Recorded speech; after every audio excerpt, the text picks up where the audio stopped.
అంతకంటే ఎక్కువైంది. కాంగ్రెస్ ఏం చేసిందని నన్ను అడుగుతున్నారు. రేవంత్ రెడ్డి 2.5 ఏళ్లలో ఏమి తెచ్చిండు అని అడుగుతున్నారు. నేను ఇవాళ సూటిగా ఈ వేదిక మీద నుంచి మీడియా మిత్రుల సమక్షంలో నేను ఒక్క మాట చెప్పదలుచుకున్నా. ఎప్పుడు అడిగినా ప్రత్యేక శాసనసభ సమావేశాలను మా కౌన్సిల్ని సుఖేందర్ రెడ్డి గారు స్పీకర్ గారి అనుమతి తీసుకొని సమావేశాన్ని ఏర్పాటు చేస్తాం. 10 సంవత్సరాల బీఆర్ఎస్ పాలన, 12 సంవత్సరాల బీజేపీ పాలన, 2.5 సంవత్సరాల మా పాలన, మీ 2014-2018 ఎన్నికల మేనిఫెస్టో, బీజేపీ 14-19-24 ఎన్నికల మేనిఫెస్టో మీద ప్రత్యేక సమావేశాలలో చర్చ చేద్దాం. మీరు సిద్ధంగా ఉన్నారా? మీరు లెటరు రాయండి స్పీకర్ గారికి, కౌన్సిల్ చైర్మన్ గారికి. ప్రభుత్వం తరఫున నేను విజ్ఞప్తి చేసి మీరు అడిగినన్ని రోజులు సభ సమావేశాలను నిర్వహిస్తా. అక్కడే తేల్చుదాం ఎవరు ఏం చేసిండ్రో తెలంగాణ కోసం. తెలంగాణ రాష్ట్ర ఏర్పాటు నుంచి తెలంగాణ రాష్ట్ర కోసం చేసుకున్న ఆత్మ బలిదానాల వరకు ఏ విషయమైనా ప్రత్యేకంగా చర్చ చేద్దామని నేను ఈ సందర్భంగా సవాలు విసురుతున్నా. ఇవాళ 10 ఏళ్లలో మీరు, నేను మా అక్కలు మా ఆడబిడ్డలు ఈడు ఉన్నారు, పాలపిట్టలు ఎక్కువ ఉన్నారు. మా అక్కలందరూ ఈడ కళ్ళకు కనిపిస్తున్నారు మంచిగా. వస్తుంటే ఆడ కూడా వేలాది మంది మా ఆడబిడ్డలు పాలపిట్ట చీర కట్టుకొని వస్తే పండుగ పూట నేను పెట్టిన చీర సారెలాక భావించి మా అక్కలందరూ మా సోదరుడు వస్తున్నాడు కలవాలే, చూడాలే, మా సోదరుడికి అండగా నిలబడాలి అని మా అక్కలీడు వచ్చిండ్రు. ఇవాళ మా అక్కల సాక్షిగా నేను అడగదలుచుకున్నా. 5 సంవత్సరాలు నీ మంత్రివర్గంలో ఒక ఆడబిడ్డకు కూడా మంత్రి ఇవ్వలేదు కదా, మా అక్కలు మర్చిపోయినరా అని అనుకుంటున్నారా? ఆనాడు పేదవాడి గుర్తింపే రేషన్ కార్డు. 10 ఏళ్లలో పేదవాళ్లకు రేషన్ కార్డులు మీరు ఇవ్వకపోతే ఉత్తమ్ కుమార్ రెడ్డి గారు పౌర సరఫరాల శాఖ మంత్రిగా బాధ్యత తీసుకున్న తర్వాత లక్షలాది తెలంగాణలో ఉండే పేదవాళ్లకు రేషన్ కార్డులు ఇచ్చిన మాట వాస్తవం కదా? మా అక్కలకు తెలియదా? ఈడున్న పాత్రికేయ మిత్రులకు ఈ వార్త రాలేదా? పేదలకు ఆనాడు దొడ్డు బియ్యం ఇస్తే ఆ దొడ్డు బియ్యం బర్లకు దానబెట్టే పరిస్థితి.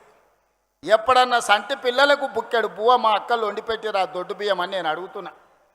అందుకే మేము ఆలోచన చేసి మా ఉప ముఖ్యమంత్రి గారితో మాట్లాడి ఆర్థికంగా కొంత భారమైన పేదవాడి కడుపు నింపితే వాళ్ళు సంతోషంతో ఇచ్చే ఆశీర్వాదం 1000 ఏళ్ళు మనకు అండగా నిలబడుతుంది, చరిత్రలో మనం నిలిచిపోతామని మాట్లాడి సంవత్సరానికి 16,000 కోట్ల రూపాయలతోని 3,28,00,000 పేదలకు 6 కిలోల చొప్పున ఇవాళ సన్న బియ్యం ఇస్తున్న మాట వాస్తవం కాదా?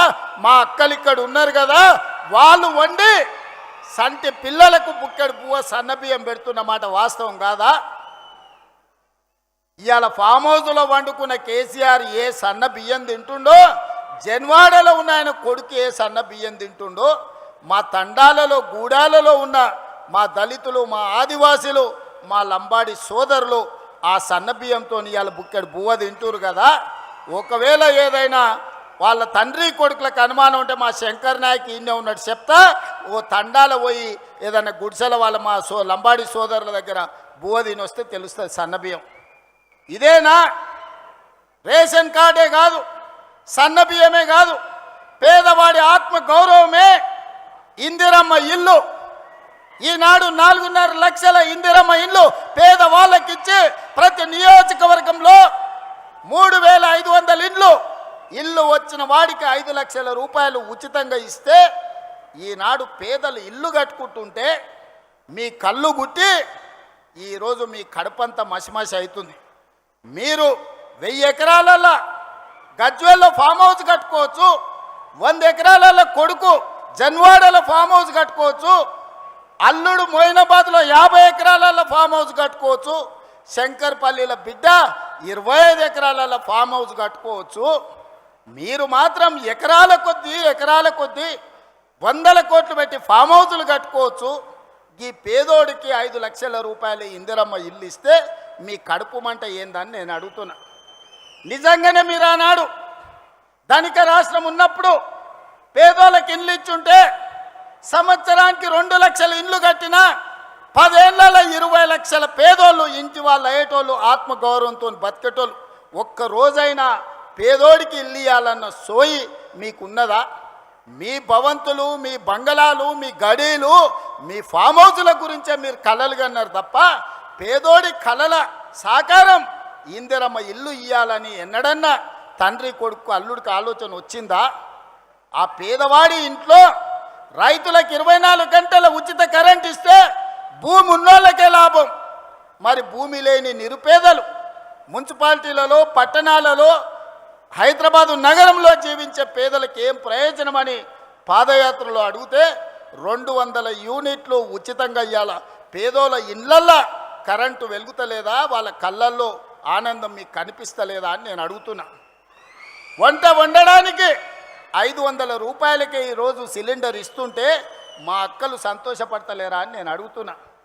అదే కాదు, రైతులకు రైతు రుణమాఫీ, రైతు భరోసా, రైతు పెట్టుబడి సహాయము, ఈరోజు రైతులకు ఇచ్చిన బోనసులు లెక్క కడితే 1,56,000 కోట్లు ఈ 30 నెలల రైతుల కోసం ఖర్చు పెట్టిన ప్రభుత్వం మా ప్రభుత్వం.